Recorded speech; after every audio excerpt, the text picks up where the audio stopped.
Perkenalkan, nama saya Angelita Nundraengka Mabalohani dengan NPM 2206835575. Pada video kali ini saya akan menjelaskan tentang teori kontrol sosial. Kontrol sosial adalah berbagai cara yang digunakan masyarakat untuk menertibkan atau mengatur anggota yang berperilaku menyimpang dari norma-norma sosial yang berlaku. Nah, kontrol sosial atau pengendalian sosial tidak hanya pada tindakan terhadap mereka yang membangkang, tetapi proses-proses yang dapat kita klasifikasikan sebagai proses sosialisasi. Tadi kita sudah menyebutkan pengendalian sosial.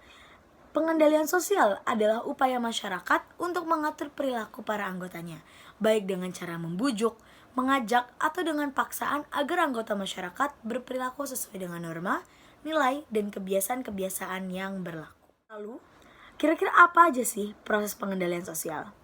Terbagi menjadi 3, yaitu pengendalian sosial antara individu dan individu lainnya, yang berarti individu yang satu mengawasi individu yang lainnya. Seperti ayah yang mendidik anak-anaknya untuk menaati peraturan dalam keluarga.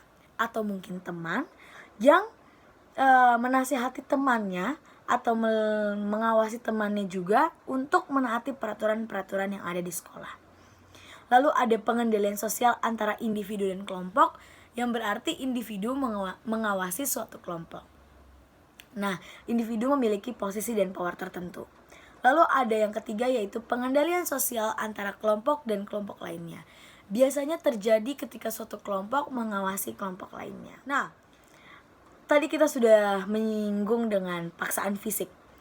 Paksaan fisik itu berupa dengan pembubaran demonstrasi, penganiayaan terhadap pencuri atau kriminal lain, pembunuhan atau dukun santet, lalu juga diarak dan aniaya pasangan diduga berzina, dan banyak hal lainnya. Nah, kita sudah membahas tentang penyimpangan nih. Kira-kira penyimpangan itu apa? Penyimpangan merupakan hasil dari kekosongan kontrol atau pengendalian sosial. Teori ini dibangun atas dasar pandangan bahwa setiap manusia cenderung untuk tidak patuh pada hukum atau memiliki dorongan untuk melakukan pelanggaran hukum. Perilaku menyimpang dikatakan adalah konsekuensi logis dari kegagalan seseorang untuk menaati hukum.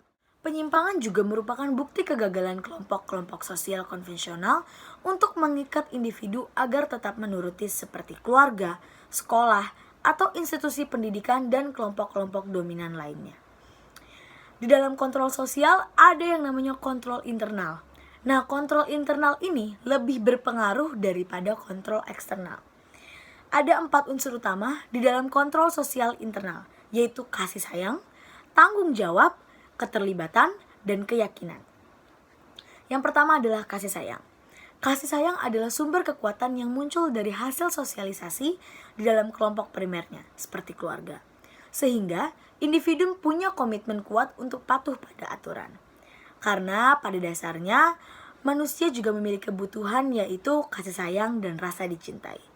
Penyebab gangguan emosional, masalah perilaku, dan bahkan kesehatan fisik terbesar adalah ketiadaan cinta, yakni tidak adanya kehangatan dan hubungan kasih sayang dalam satu lingkungan yang intim. Lalu yang kedua ada komitmen atau tanggung jawab. Komitmen atau tanggung jawab yang kuat pada aturan yang dapat memberikan kerangka kesadaran tentang masa depan. Bentuk komitmen ini antara lain berupa kesadaran bahwa masa depannya akan suram apabila ia melakukan tindakan menyimpang. Lalu ada involvement atau keterlibatan, yang berarti adanya kesadaran tersebut. Maka individu akan terdorong berperilaku partisipatif dan terlibat di dalam ketentuan-ketentuan yang telah ditetapkan oleh masyarakat. Nah, semakin tinggi tingkat kesadaran akan salah satu lembaga kemasyarakatan seperti gereja, sekolah, dan organisasi setempat, maka semakin kecil pula kemungkinan baginya untuk melakukan penyimpangan. Yang terakhir ada kepercayaan, yaitu pada akhirnya akan tertanam pada diri seseorang, dan itu berarti aturan sosial telah self-enforcing atau ekstensinya bagi setiap individu juga semakin kokoh. Kepercayaan dalam hal ini mengacu pada norma yang dihayati.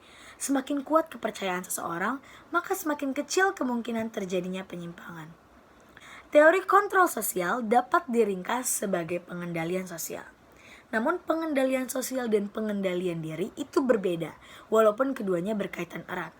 Pada taraf pribadi, pengendalian sosial mengacu pada usaha untuk mempengaruhi pihak lain.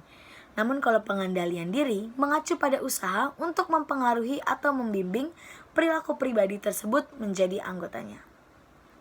Nah, pengendalian diri mengacu pada usaha untuk mempengaruhi atau membimbing perilaku pribadi tersebut menjadi anggotanya. Dengan demikian, dari sudut pandang tersebut, pengendalian sosial mengacu pada dan berasal dari pengendalian diri.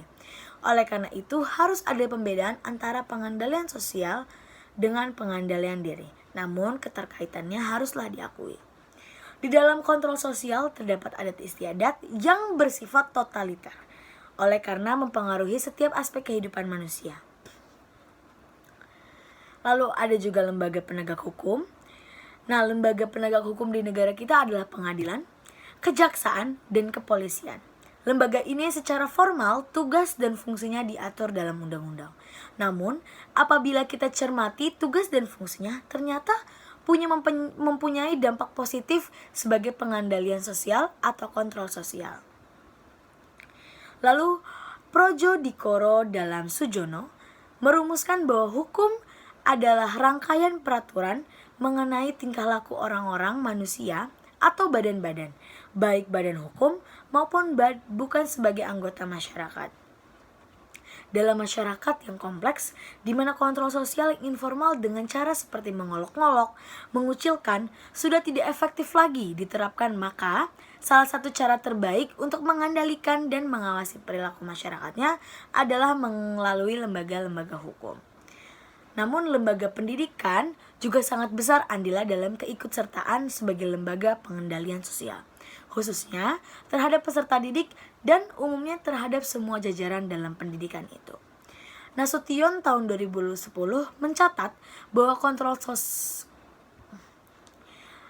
Nasution tahun 2010 juga mencatat bahwa kontrol langsung di sekolah bersumber pada kepala sekolah dan guru. Lembaga keagamaan seringkali diyakini oleh masyarakat sebagai agent of social control yang sangat efektif untuk mengendalikan banyaknya perilaku menyimpang di tengah masyarakat yang semakin kompleks. Karena ajaran-ajaran agama itu sendiri adalah nilai-nilai dan moral yang nilai-nilainya juga diadopsi oleh hukum dalam membuat suatu peraturan-peraturan tertentu, dalam mengatasi banyaknya perilaku menyimpang di masyarakat. Nah, lembaga kemasyarakatan, keberadaan lembaga kemasyarakatan seperti halnya RT, RW, LKMD, BPD, dan BKM dalam kehidupan masyarakat sosial dan berinteraksi antara masyarakat mempunyai kesepakatan-kesepakatan yang disetujui oleh masyarakat. Sekian pembahasan dari saya tentang teori kontrol sosial. Semoga dapat dimengerti. Terima kasih.